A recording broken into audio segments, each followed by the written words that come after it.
నమస్తే, welcome to our channel. నేను సౌజన్య.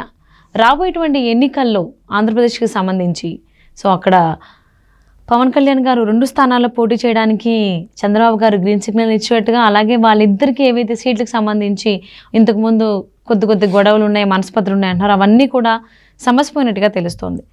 ఈ అంశానికి సంబంధించి మనతో మాట్లాడడానికి ఈరోజు మనతో పాటు ఉన్నారు సీనియర్ జర్నలిస్ట్ దుర్గా కుమార్ గారు ఉన్నారు. వారితో మాట్లాడదాం. నమస్తే అండి. నమస్కారం సౌజన్య, మన వీక్షకులు కూడా నమస్కారం.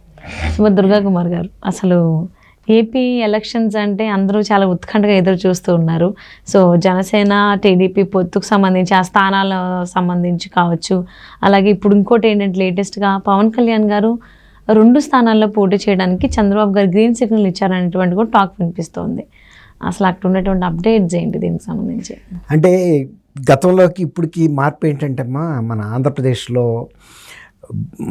ఒక బ్రాడ్గా జనసేన కానీ టీడీపీ కానీ ఒక అవగాహనకు అయితే వచ్చినాయి. ఎట్టి పరిస్థితుల్లోనూ భాగస్వామ్యంతో పోటీ చేయాలి 2 పార్టీలు అని. అది ఎప్పుడు జరిగిందంటే చంద్రబాబు నాయుడు గారు జైల్లో ఉన్నప్పుడు ఈయన ములాఖత్ కోసం వెళ్ళారు పవన్ కళ్యాణ్ గారు. అంతకుముందు కూడా కొంచెం ఆ భావన ఉన్నప్పటికీ స్పష్టత రాలేదు. ఎప్పుడైతే ఒక సీనియర్ లీడరు 44 ఏళ్ల రాజకీయ చరిత్ర ఉండి అంత పెద్ద పార్టీకి అధ్యక్షుడు, చాలా సుదీర్ఘకాలం ముఖ్యమంత్రిగాను ప్రతిపక్ష నాయకుడిగా పనిచేసిన చంద్రబాబు నాయుడు గారిని సరైన సాక్ష్యాధారాలు కూడా లేకుండా తీసుకెళ్ళి కనీస సౌకర్యాలు లేని ఒక జైల్లో పెట్టి వ్యక్తిగతంగా వేధించడాన్ని ఆయన అర్థం చేసుకున్నాడు. గతంలో ఆయన మీద కూడా అలాంటి పరిస్థితి వైజాగ్లో జరిగింది.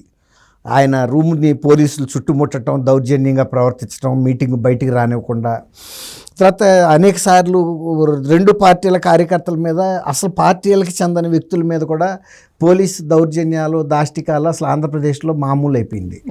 మరి ఈ ప్రభుత్వం అంత సుస్థిరమైన ప్రభుత్వం ఇచ్చినప్పటికీ కూడా మరి ప్రజల మీద పోలీసులను ఉపయోగించి చేయాల్సిన అవసరం ఏమొచ్చిందనేది ఎవరికి అర్థం కాదు. ఆ టైంలో పవన్ కళ్యాణ్ గారు అది మన చంద్రబాబు నాయుడు గారిని జైల్లో కలిసి చూసి భావోద్వేగానికి గురయ్యాడు. ఆయన నా మీద ఇలాగే చేశారు, ఇంతకన్నా పెద్ద ఆయన చంద్రబాబు నాయుడు గారి పరిస్థితి కూడా ఎలా ఉంది, అసలు మా ప్రాణాలకే రక్షణ లేకపోతే ప్రజల ప్రాణాలను మేము ఏం కాపాడుతాము. ఆయన మొదటి నుంచి ఒక్కటే చెబుతున్నాడు, 2014 నుంచి కూడా, నేను అధికారంలోకి రావటం, జనసేన అధికారంలో రావటం ముఖ్యం కాదు, నాకు ఆంధ్రప్రదేశ్ ప్రజల సంక్షేమం ముఖ్యం అని చెప్తున్నాడు. ఇప్పటికీ అదే చెప్తున్నాడు. అందువల్ల నేనేదో పార్టీతో పొత్తు పెట్టుకోవటం వల్ల నేను ముఖ్యమంత్రి కాకపోయినా నాకు ఇబ్బంది లేదు, ముందు ప్రజలకి మంచి ప్రభుత్వం ఇవ్వాలి మేము ఇద్దరం కలిసి, అదే మా ధ్యేయం, ఇలాంటి వేధింపులు ఉండవు, తర్వాత అభివృద్ధి మీద మేము శ్రద్ధ పడతాము, ఉపాధి కల్పిస్తాము, మహిళలకు రక్షణ కల్పిస్తాము, పేద వర్గాల ప్రజలను సంక్షేమం చూసుకుంటాము, అట్లా పోలీస్ దమనకాండ ఉండదు, ఇలాంటివన్నీ ఆయన కొన్ని ఉన్నాయి మైండ్లో. ఇది సాధించాలంటే ముందు వైఎస్ఆర్సీపీ ప్రభుత్వాన్ని దించాలి. వైఎస్ఆర్సీపీ ప్రభుత్వం కనుక వీళ్ళిద్దరు విడివిడిగా పోటీ చేస్తే ఓట్లు చీలిపోయి ఖచ్చితంగా గెలుస్తారనేది గత గణాంకాలు చెప్తున్నాయి. కాబట్టి ఈ 2 పార్టీలు సమైక్యంగా ఉంటేనే అది సాధించగలుగుతాం అనేది ఆయన పదే చెప్తున్నాడు. మొన్న రాజమండ్రి సెంట్రల్ జైల్లో ఆయన ములాఖత్ అయి బయటికి రాగానే అనౌన్స్ చేశారు ఆ భావోద్వేగంతోనే, మేము తెలుగుదేశం కలిసి ఉంటాము, కలిసి పోటీ చేస్తాము, ఈ సీట్లు ఓట్లు ఇవన్నీ మాకు పెద్ద ఇష్యూస్ కాదని. అయితే ఇప్పుడు లేటెస్ట్గా ఏంటంటే ఇవాళ అక్కడ మన పోలేపల్లి అని విజయనగరంలో మన లోకేష్ గారి మళ్ళీ ఆ మీటింగ్ సందర్భంగా కూడా అక్కడ కలిశారు. కాబట్టి కొంత చర్చలు మళ్ళీ జరిగినాయి ఈ సీట్ల విషయంలో. ఇప్పుడు చాలా దగ్గరికి వచ్చేసారమ్మా. ఇప్పుడు ఒకటేంటంటే దాదాపు 27 సీట్లు అసెంబ్లీ సీట్లు అడుగుతున్నట్టుంది ఎవరు, ఈయన జనసేన తరపున ఒక 3 లోక్సభ సీట్లు అడుగుతున్నారు. 3 లోక్సభ సీట్లలోనూ 2టికి టీడీపీ కూడా ఆల్మోస్ట్ గ్రీన్ సిగ్నల్ ఇచ్చేసింది, అనకాపల్లి అండ్ మచిలీపట్నం. ఒక రాజంపేట ఇష్యూలోనే కొద్దిగా ఆలోచిస్తున్నారు. తర్వాత ఇప్పుడు అందుతున్న సమాచారం ప్రకారం ఏంటంటే పవన్ కళ్యాణ్ గారు గతంలో భీమవరం నుంచి పోటీ చేశారు, మళ్ళీ అదే స్థానం నుంచి పోటీ చేస్తూ అంతకుముందు చిరంజీవి గారు గెలిచారు ఇక్కడ ప్రజారాజ్యం పార్టీ తరపున తిరుపతి నుంచి.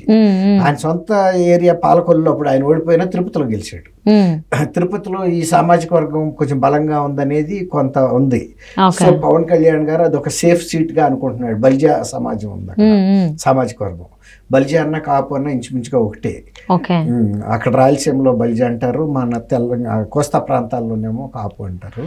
రెండు ఒకటే కాబట్టి అక్కడ ఆయన కోరుకున్నట్టుంది. చంద్రబాబు గారు కూడా గతంలో కూడా పవన్ కళ్యాణ్ గారిని పదే పదే నువ్వు అసలు అసెంబ్లీకే గెలవలేకపోయావని రోజా గారు లాంటి వాళ్ళు విమర్శలు హేళనలో చేస్తున్నారు. అందువల్ల 1-2 సార్లు పోటీ చేస్తే ఎక్కడో సార్లు గ్యారెంటీగా గెలవగలుగుతాం అనే ఉద్దేశం మీద నేను అనుకోవటం పవన్ కళ్యాణ్ గారు కూడా పట్టుదలగా ఈసారి 2 నియోజకవర్గాల నుంచి, మొన్న కేసీఆర్ గారు ఇక్కడ పోటీ చేశాడు, రేవంత్ రెడ్డి గారు పోటీ చేశాడు, తర్వాత ఈటెల్ల రాజేంద్ర గారు కూడా పోటీ చేశాడు. అట్లాగే ఇప్పుడు ఆయన తిరుపతి నుంచి కూడా పోటీ చేయాలనుకుంటున్నట్టుంది. చంద్రబాబు గారు కూడా ఓకే చెప్పినట్టుగా తెలుస్తుంది. ఎందుకంటే వాళ్ళకి ఇచ్చిన స్థానాలే కాబట్టి ఆ 2 ఎక్కడోసారి గెలిస్తే కూడా బెటర్. ఎందుకంటే పవన్ కళ్యాణ్ గారు అసెంబ్లీలో ఉండటం అనేది చంద్రబాబు గారికి కూడా ఒక బలమైన విషయం. ఎందుకంటే భాగస్వామి పార్టీకి చెందిన అధ్యక్షుడు అసెంబ్లీలో ఉంటే ఆ గౌరవం వేరు. తర్వాత 2 పార్టీలకి నిండుదనం ఇస్తుంది. అందువల్ల పవన్ కళ్యాణ్ గారిని ఎట్టి పరిస్థితుల్లోనూ ఆయన శాసనసభలో ఉంచాలి అనే భావన ఆయనకు ఉంది. ఎందుకంటే ఇద్దరు కలిసికట్టుగా పోరాడతారు, తర్వాత ప్రజలకు కూడా కలిసి హామీలు ఇస్తున్నారు కాబట్టి రేపు ఏదైనా చిన్న చిన్న ఇష్యూస్ వచ్చినా కానీ ఒక అవగాహనతో వెళ్ళటానికి బాగుంటుందనే ఉద్దేశం మీద. తర్వాత ఇంకోటి ఏంటంటే ఒక 20 స్థానాలకి జనసేన పవన్ కళ్యాణ్ గారు కూడా అభ్యర్థుల్ని ఎంపిక చేసేసినట్టుగా మనకి తెలుస్తుంది. పేర్లతో సహా ఖరారు చేశారు. ఎవరెవరు ఏ సీట్లు అనేది ఒక 20 మంది దాకా ఖరారు చేశారు. ఒక 2 స్థానాల్లో ఆయనే పోటీ చేస్తున్నాడు. దాదాపు 22 స్థానాలు ఖరారు అయిపోయినట్టే. వీళ్ళు ఏమనుకుంటున్నారంటే టీడీపీ వాళ్ళు 27 కాదు కానీ 22 శాసనసభ స్థానాలకి మీరు చూసుకోండి, ఆ మిగిలిన 4 స్థానాల్లో మేము రేపు కనుక అధికారంలోకి వస్తే ఏమైనా చైర్మన్ పోస్టులో లేకపోతే ఎమ్మెల్సీ పోస్టులో ఇలాంటి ఇస్తామని చెప్పి అవసరమైతే జనసేన నాయకులతో ఎవరైతే ఆ 4 సీట్లలో క్యాండిడేట్స్గా పవన్ కళ్యాణ్ గారు నిర్ణయిస్తారో వాళ్ళతో వీళ్ళిద్దరూ సంయుక్తంగా, లేదంటే చంద్రబాబు గారు విడిగా పిలిచి, బాబు కొంచెం మనం అందరం కూడా ప్రతి సీటు ముఖ్యం, ఇప్పుడు మేము పోటీ చేసి మమ్మల్ని ముందు అధికారంలోకి రానివ్వండి, వచ్చినప్పుడు మీ నలుగురికి మేము ఏదన్నా వేరే ఏర్పాటు చేస్తామని హామీ ఇస్తారనేది మనకి పార్టీ వర్గాల ద్వారా తెలుస్తుంది. అది 4 సీట్లే కాబట్టి పెద్ద ఇష్యూ ఏం కాదు. తర్వాత ఇంకోటి ఏంటంటే అమ్మ, ఇప్పుడు జనసేన ఈ నాయకులు కూడా అర్థం చేసుకోవాల్సింది, 22 సార్లు కనుక వాళ్ళు గెలవగలిగితే చాలా బ్రహ్మాండమైన 20 సార్లు గెలిచిన 20 పోటీ చేసిన అన్ని ఎవరో గెలవలేరు, ఏ పార్టీ కూడా. దాదాపు 18 స్థానాలతో కూడా జనసేన ఎంట్రీ అయితే పవన్ కళ్యాణ్ గారికి ఒక గౌరవం ఉంటుంది, ఒక సైజబుల్ నంబర్కి ఫ్లోర్ లీడర్గా. కాబట్టి నేను అనుకోవడం వాళ్ళు కూడా అర్థం చేసుకుని పోటీ చేసి రిస్క్కే కదా, మళ్ళీ డబ్బులు ఖర్చు పెట్టాలి, గెలుస్తామా లేదా అనేది ఇంకా గ్యారంటీ లేదు ఇప్పుడు ప్రజల్లో.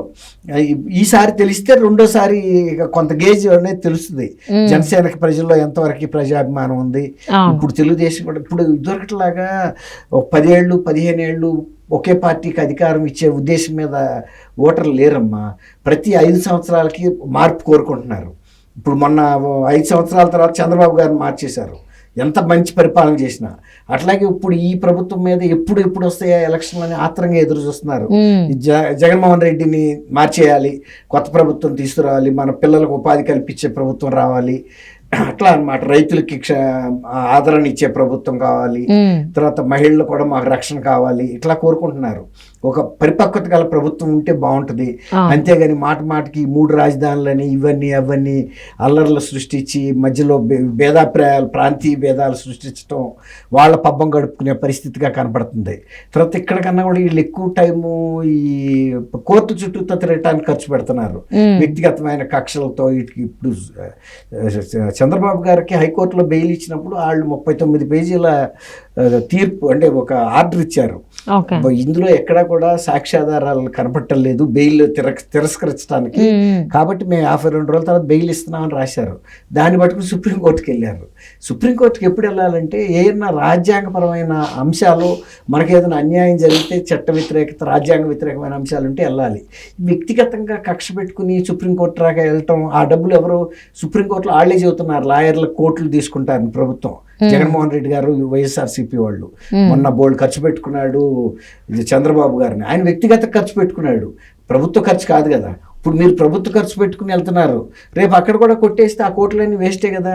ఇప్పుడు చంద్రబాబు గారిని ఏం మర్డర్ కేసులో అయితే పోనీ వేరే కేసు, ఆయన అవినీతి కేసు మీద చేశారు. అవినీతి కేసుల మీద నిర్ధారణ అవనప్పుడు బెయిల్ ఇస్తారు కదా. అవును, అది కూడా ఆయన A30 A31 అలా ఉండే, A1 A2 A10 లో కూడా కాదు, 37 అందరికి ఇచ్చేశారు. కాబట్టి అది కామన్ సెన్స్. మీరు ఆలోచించినట్టు వాళ్ళు ఆలోచిస్తే ఈయన అక్యూజ్డ్ నెంబర్ 37 36 పీపుల్కి ఇచ్చిన తర్వాత 37th నెంబర్కి ఇవ్వకుండా ఏం చేస్తారు? రెండోది హత్యా కేసుల్లో ఉన్న ముద్దాయిలు లేకపోతే 10 ఏళ్ల నుంచి బెయిల్ మీద ఉన్న ముద్దాయిలు ఆయనే ముఖ్యమంత్రిగా కూడా కొనసాగుతున్నాడు కదా. ఇప్పుడు సిబిఐ వాళ్ళు వెళ్ళొచ్చు కదా మరి రద్దు చేయమని, 10 ఏళ్ల నుంచి వెళ్ళటం లేదు. మరి వాళ్ళు ఎందుకు వెళ్ళటం లేదు? వీళ్ళు గబగబా ఎందుకు పరిగెత్తున్నారు? ఎలక్షన్ ముందు ఈయన్ని జనంలో తిరగనివ్వకుండా చేస్తున్నారా ఏంటి అనేది మనకు అర్థం కాని అంశాలు ఇవన్నీ. అట్లా కాబట్టి బ్రాడ్గా చెప్పాలంటే సౌజన్య గారు, ఇప్పుడు జనసేన మధ్యలోను తెలుగుదేశం మధ్యలోను దాదాపు సీట్ల విషయంలో పెద్ద తేడా కనపట్టాల, దగ్గరికి వచ్చేసారు. మిగిలిన వాళ్ళకు కూడా అకామిడేట్ చేస్తాం రేపు ఎలక్షన్ అన్నప్పుడు జనసేన కార్యకర్తలు కూడా ఆ నాయకులు ఎవరైతే ఉంటారో ఒప్పుకునే ఛాన్సే ఉంది. కాబట్టి వీళ్ళు ఉమ్మడి కార్యక్రమం మీదే సమైక్యంగానే పోటీకి వెళ్తారనేది మనకు అర్థమవుతుంది. ఓకే, సో అంటే 2024 ఎన్నికలకు సంబంధించి ఆంధ్రప్రదేశ్లో జనసేన అండ్ టీడీపీ రెండు కూడా చక్కగా మంచి సమన్వయంతో ఫ్రెండ్లీ నేచర్లోనే ఉన్నారు సీట్లకు సంబంధించి. ఈవెన్ పవన్ కళ్యాణ్ గారు లాస్ట్ టైం 2 స్థానాల్లో ఆయన పోటీ చేశారు. ఇప్పుడు మళ్ళీ 2024లో కూడా 2 స్థానాలు నుంచే, కాబట్టి ఆ 2 స్థానాలు లాస్ట్ కాకుండా ఇప్పుడు వేరే కాకుండా భీమవరం తిరుపతికి మార్చుకున్నారు. సో 2 స్థానాల నుంచి మళ్ళీ ఈయన పోటీ చేయడం, దానికి చంద్రబాబు గారు గ్రీన్ సిగ్నల్ ఇవ్వడం, ఇట్స్ కొంచెం సౌండ్స్ గుడ్, కొంచెం వినసొంపగానే అనిపిస్తుంది చూడడానికి వినడానికి కూడా. సో మరి రాబోయేటువంటి రోజుల్లో ఇంకెలాంటి మార్పులు చేర్పులు వస్తాయి పొత్తులకు సంబంధించి స్థానాల్లో వేచి చూద్దామండి. Thank you so much for spending your valuable time Durga Kumar గారు.